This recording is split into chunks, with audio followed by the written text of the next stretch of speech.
Welcome to the MIDIS ARCHI today. Very happy about the crowd. And the guest that we have today talking to us is Andreea Ion Cojocaru. And I find her like a kaleidoscope into a mix of architecture, virtual reality, and philosophy. She is developing spatial projects both within the physical and the virtual worlds, and at the same time developing immersive tech with her own company, NUMENA. She's a licensed architect with training at MIT and Yale, and she has been working in architect firms in New York prior to moving to Germany, where her company is located. She believes that by expanding the possibilities and affordances of spatial experience, we are expanding and redefining identity, subjectivity, and modes of collective being.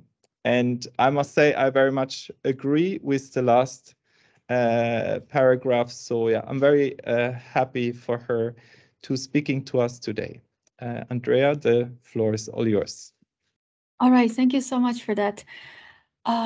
Okay, so let's go through this presentation. And as you probably know, I offer no answers, and I expect you to have lots of questions. So please write things in your notebook with big red all caps and question marks, and throw those questions at me afterwards. The things that we're gonna deal with are quite new to architecture and quite complex. So we're still all in the process of teasing things out and making sense of things through practice. So the way the presentation is set up, there's some hints at a theoretical framework with a bit of terminology. That will also give you an understanding of what are the things that we're looking at in terms of theory, and then a little bit in terms of how we are implementing these things and how we're testing things out. And as you're probably all familiar, it's always a process that goes in a loop, right? It's always the practice that has to push us back to the theory and refine it and validate it in a way. So I will never give a presentation that's like the final thing where everything makes sense. What you're seeing today is the particular loop that we're at right now. And I also included a little bit at the end, a little bit of my personal journey and how I arrived to care so much about the stuff I'm going to talk about. And here in the title, you can see that on the last line where that's called an architect reads cognitive neuroscience and starts an immersive tech company. So the whole idea, and I hope it will make more sense at the end, is that I just started to get involved not just with virtual reality, but with fields that we rarely deal with as architects. And I almost had like this complete restart of my entire brain and understanding of architecture and space. So primarily, basically at NUMENA, we're interested in using spatial technologies, so AR and VR, beyond simulation. So I'm not going to argue at all about why these things make complete sense in terms of simulation and teaching and all of that. We asked the question, what can this tech do beyond simulation? And the almost simplistic proposition is that this technology is transformative. So we believe it can allow us to build tools that enable change at the individual and social level. Of course, this actually says absolutely nothing. What exactly do I mean by transformative? This is a claim almost everyone all around us makes, especially in relationship to technology. So this is completely useless in a way as a slide, but I'm gonna come back to it at the end. Again, bluntly put, what I mean by this is that spatial technology changes us. Technology changes us in general, and there's a lot of literature and more coming out every day trying to explain from different angles how exactly, what's the nature of this change. So we have research coming out of neuroscience, we have research coming out of ethnography, coming out of sociology that tackles with this issue. What I want to propose is that special technologies change us in particular ways that we have not seen before. And I will start here with some screenshots from people answering a question I posed on Twitter that has to do with how has VR changed you? How has your physical life been affected by your virtual experiences? So before we dive into theoretical speculation, let's just see what's the proof on the street for this, for the fact that there's any kind of change going on. So tons of people answered this question in many, many interesting ways. I think I only have a few screenshots here, but we got answers like this. I remember after spending like 5 hours a day in Google Blocks for like weeks, I kept wanting to move around by grabbing the world and scaling it and pulling it towards me. This person says, I identify more with my avatar in VR than in the real. My autism and other issues mean the world out there will never really fit me, so it has been a natural progression for me to live my life in VR. And many things like this. It's weird seeing a photo of myself from VR and naturally, instinctively identifying it as, hey, that's me. So there's obviously some pretty profound changes going on. They cover the whole spectrum, right? They cover how people perceive and interact with physical reality, as well as how people perceive themselves and interact and conceptualize themselves. So I would say we're definitely onto something here. And of course, the plot thickens. There's way more than what the screenshots have revealed so far.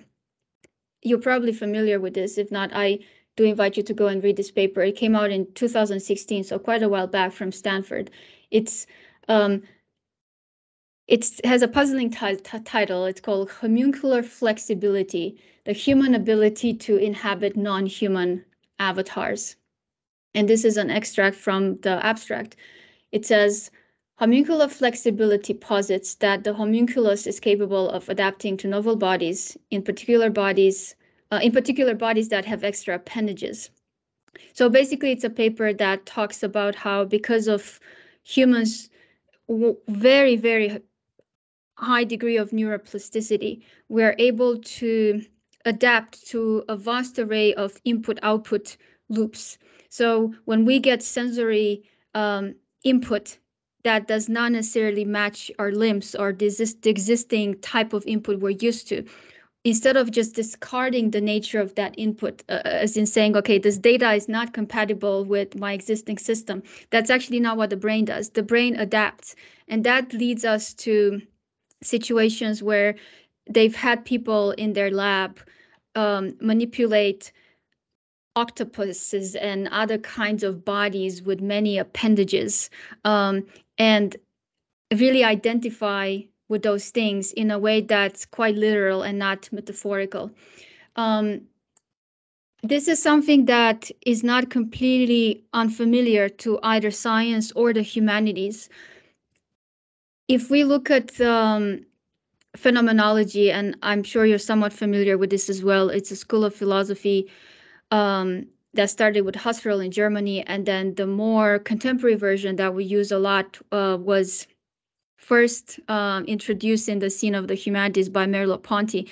And in his main book, The Phenomenology of Perception, he has tons of examples that kind of have everything to do with this. For example, he talks about a blind person walking on a street with a cane. And he describes how the blind person feels the tip of the cane touching the pavement as an extension of their own body. So the neural processes underlying this mechanism are something that translate quite literally to your felt experience. It's not a metaphorical way of talking or experiencing the world. It's a literal way of doing that. But before we go even deeper in VR, because until now we've just used examples coming up from VR and VR research, I think it's worth taking a moment to look at what's happening within cognitive neuroscience in general.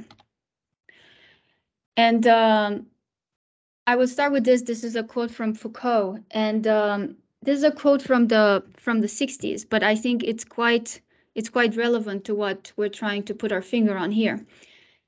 He says, for a long time, ordinary individuality, the everyday individuality of everybody, remained below the threshold of description.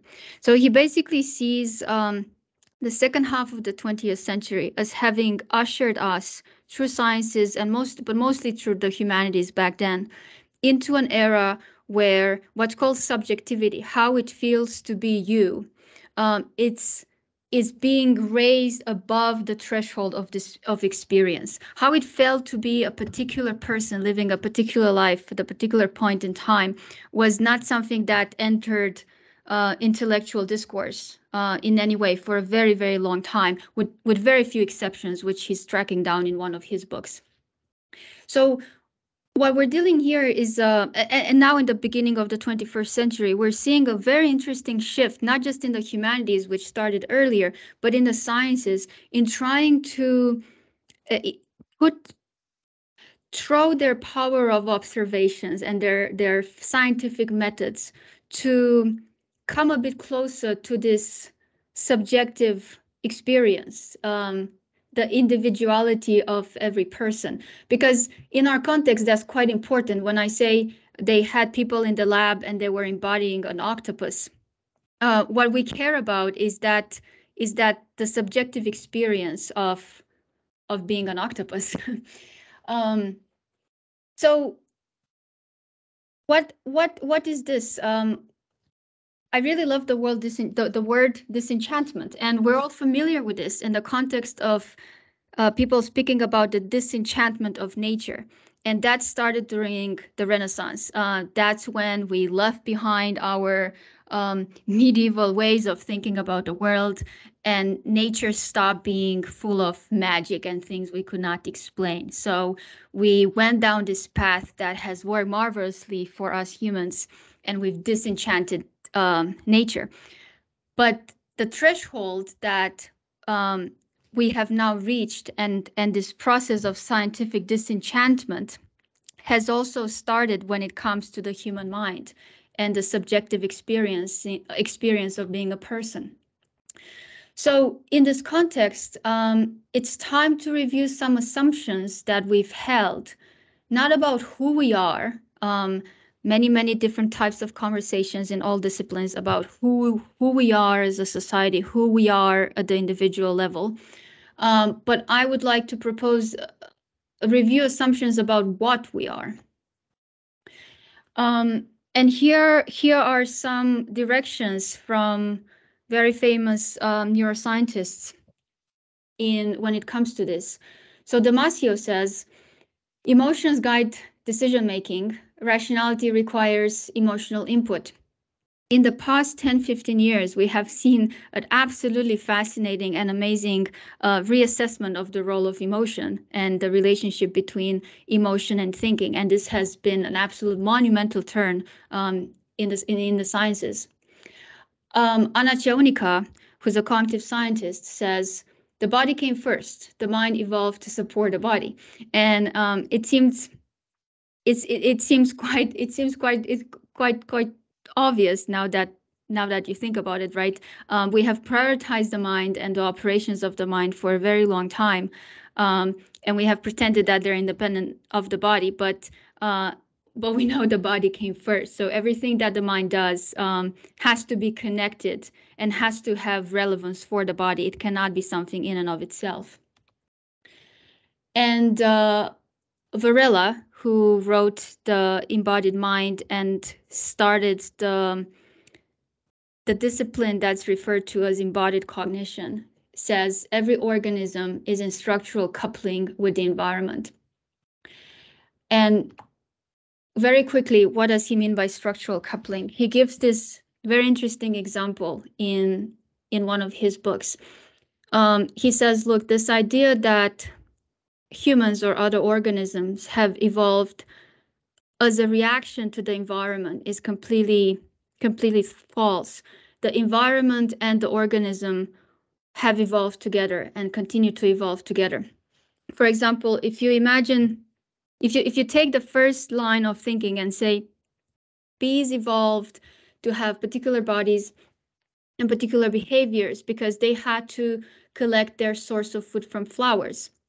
So they evolved to be what we perceive them to be today, as a response to an environment that was growing flowers. But that's not quite what happened. What happened is flowers and bees evolved together. So it's not just the bees adapted to the flowers, it's that the flowers also adapted to the creature that eventually end up being the bee.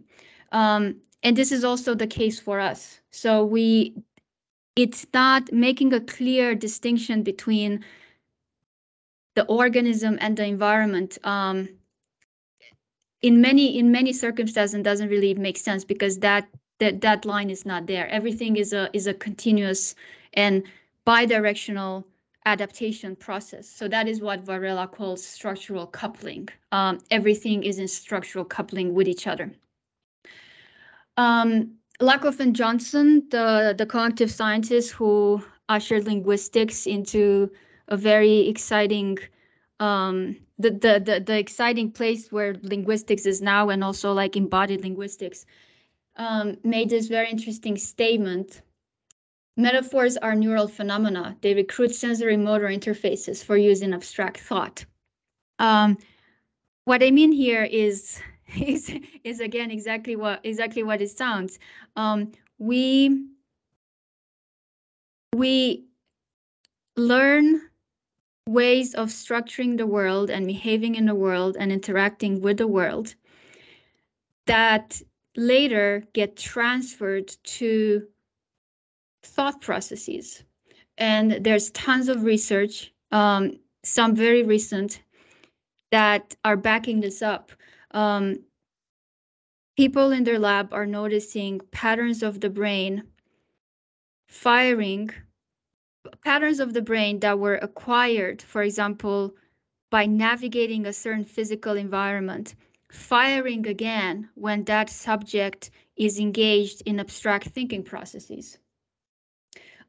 So this completely blurs the line, not just between organism and the environment, it blurs the line between the organism in the environment and what we call thinking. And speaking of blurring of the line, there's an example I use a lot. You will find what I'm about to talk about now on Wikipedia under the title, The Tetris Effect. When I was in architecture school, perhaps like many of you, I used to build a lot of models, paper models, cardboard models, really late into the night, like 2 or 3 in the morning. And after many years of using Rhino, and my mind started to associate building models with Rhino and the Rhino commands. And this one night I was building a cardboard model and I cut a piece of paper and I glued it in the wrong place. And my left hand instinctively twitched into the Control-Z position. And that continued to happen. Of course, it happened because it was very late at night and I wasn't quite focused, but the underlying mechanism was very fascinating to me. Basically, my mind could not really properly distinguish at 2 in the morning that the environment of my Rhino models had a ledger that collected all the actions that I was doing, and that had the property of allowing me to go back in time. But physical reality, of course, we are dealing with the arrow of time, and in physical reality, there is no ledger that records of all of our actions. So there is no control Z, there is no going back in time. But this is not something fundamentally embedded. This idea of the time arrow, turns out, is not necessarily fundamentally embedded in our minds. We're not born with this. We learn it through causality and understanding how the physical world works. So here's an example of the line between virtual and physical reality starting to blur, just the way we saw earlier, the line between the organism being active in the physical environment and the organism being active in the abstract space of mental operations is starting to blur. So what in the world is going on?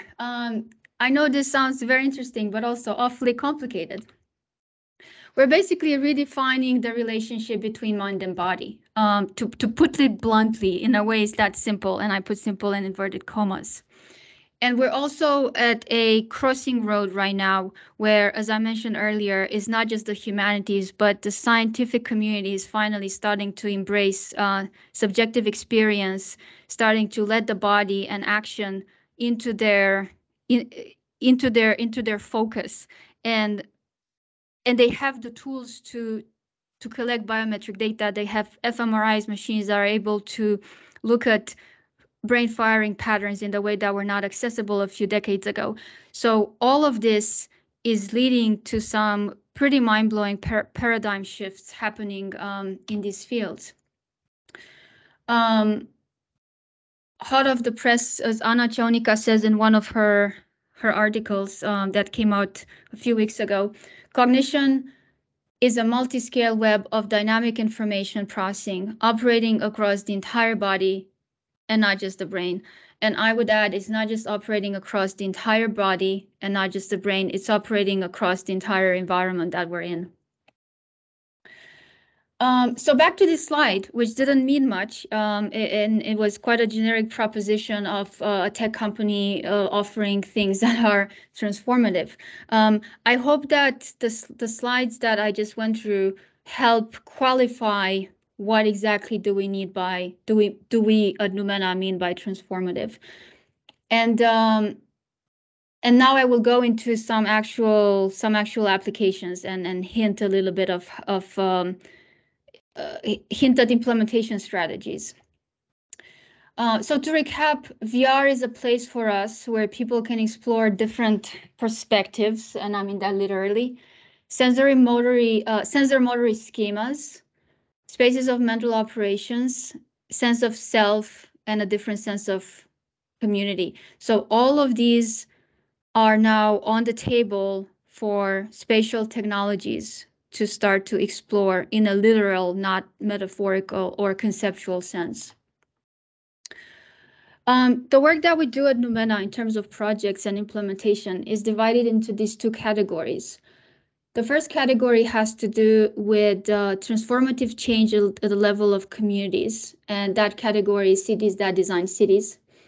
And the second category has to do with transformation at the level of individual, and we're calling that designers that design themselves. As you can see, there's some recursion going on here. And these are the projects that we have on the board right now in these categories. So under cities that design cities, on January 10th, we're going to launch with one of our clients, Spectra Cities, which is a community, a methodology, and a super asset pack. We're gonna launch as a asset package of CC0 licensed models of an entire city. And there's also a virtual platform that will host whatever games people will want to play, or whatever transformations or whatever reconfigurations anyone would want to do with those CC0 licensed city parts. And we're quite looking forward to see what kind of community grows out of that and what kind of design process we're going to start to witness when people will be able to basically build a virtual city together through this asset pack and this type of VR-driven methodology. And on the designers that design themselves, we have 2 projects. The first one is called the House of NUMENA.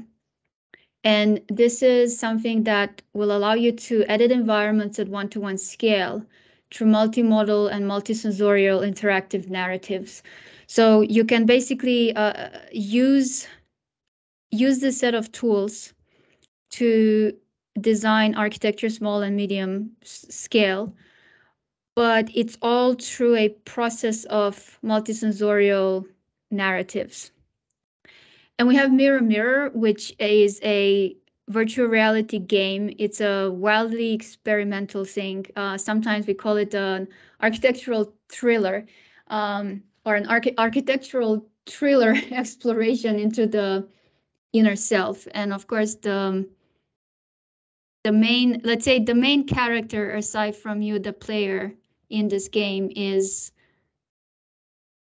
a space.